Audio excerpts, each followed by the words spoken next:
Singer by सिर्फ दीवाना। Last सोमवारी के जन्म तारई लास्ट सोमवारी के जन्म तारई के जन्म तारई बोलई कहीं पूजा रे डके रे बेटा करतै रे बेटा हले बस भले कर पूजा रे डके रे बेटा करतै रे बेटा हले बस भले कर पूजा रे लास्ट सोमवारी के जन्म तारई लास्ट सोमवारी के जन्म तारई करई कहीं पूजा रे लास्ट सोमवारी के जन्म तारई हे बाबा ऐ बहरे साल हो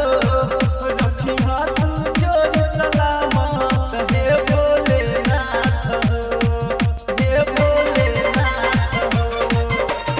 जलवा ढाले रे बाबा ऐ बहरे साल हो रखी हाथ जोड़ सलामत हे भोलेनाथ हो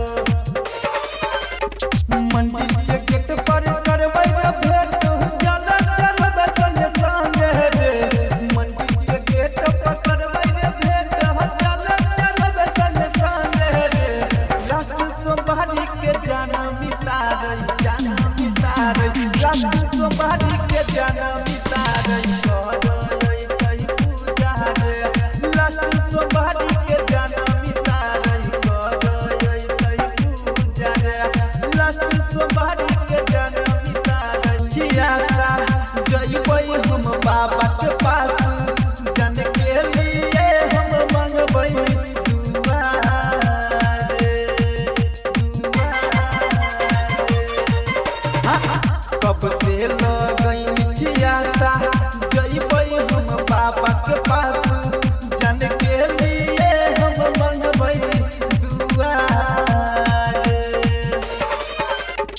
बाबा के आगे भेट रहै तहि जनस भोरे भोरे रे